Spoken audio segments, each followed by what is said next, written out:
Hello everyone, it's Exo-Man. I have some video for you today from our young friend Dolly in Shanghai, China. And Dolly's giving us some information about what is going on there currently with the 2019 novel coronavirus. And she's giving us some morbidity and some mortality rates and numbers and information about transportation and just general life on the ground there in her part of China. As you know, the World Health Organization just yesterday declared the 2019 novel coronavirus to be a global emergency.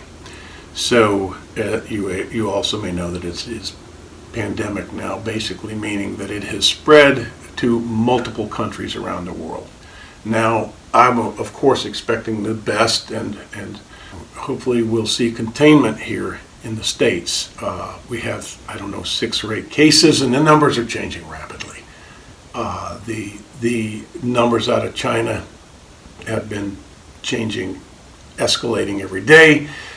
We still see a mortality rate somewhere between 2 and 4%, but it is very, very difficult for these epidemiologists and these healthcare professionals to extrapolate any sort of realistic number, because they just, as I say, day by day, the known number of infections increases, and in my opinion, the mortality rate will decrease as we see the larger pool come into view of how many people are infected.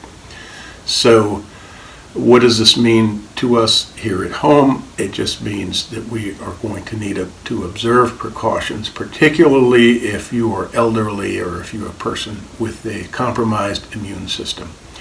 Otherwise, hopefully, the worst we might expect is a nasty flu. It's a new virus that was transferred originally from animals to humans, which is why our systems are unfamiliar with it, and thus it's going to take a little longer for your system to beat. There's not much hope for any sort of vaccination, and remember that a vaccination is prophylactic in this case. In other words, you can't treat it with antibiotics.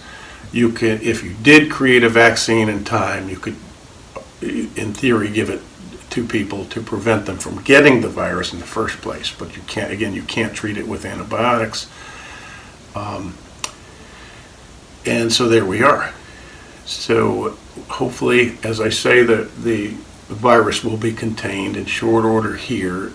These people, there's a lot of armies of professional people who are very knowledgeable, who are working very hard around the clock to contain this. Keep that in mind. So protect yourselves, protect your elderly friends and family. We may start needing to use masks and gloves and things like that when approaching one another, when bringing food to the elderly to protect them, etc., etc. But let's take a listen to Dolly and see what's going on in Shanghai, China right now, and we'll have more information soon. Hello, Exo-Man and Farm Girl. I'm Dolly, and now I'm in Shanghai, which is 900 kilometers far away from Wuhan. And we got 9,000 confirmed cases in total, and around 200 people died, and 165 people get recovered. Well, Shanghai sounds far from Wuhan, but we still get around 100 confirmed cases. Now in Shanghai, all the cross-province and long-distance buses are cancelled, and local buses are reduced as well. Before, we only need to wait for 5 or 7 minutes for one bus, but now it may take 30 minutes or even more. Luckily, all 16 city metros operate regularly. What's more, all museums, theaters, cinemas, and Disneyland are closed as well, and there is no estimated opening time. Our government suggests us to avoid unnecessarily going out, but if we really need to go out for grocery shopping, we need to wear masks, and we are not allowed to enter metro or Starbucks if we don't have masks. However, the maximum capacity in Shanghai to produce masks is 1.8 million per day, but we have around 25 million people in Shanghai, which means masks is definitely in shortage. Several days ago, Wuhan community in New York City collected 20,000 masks and donated them to Wuhan. So I hope more overseas Chinese will help the mainland to overcome this challenge. And that's all what I see from Shanghai.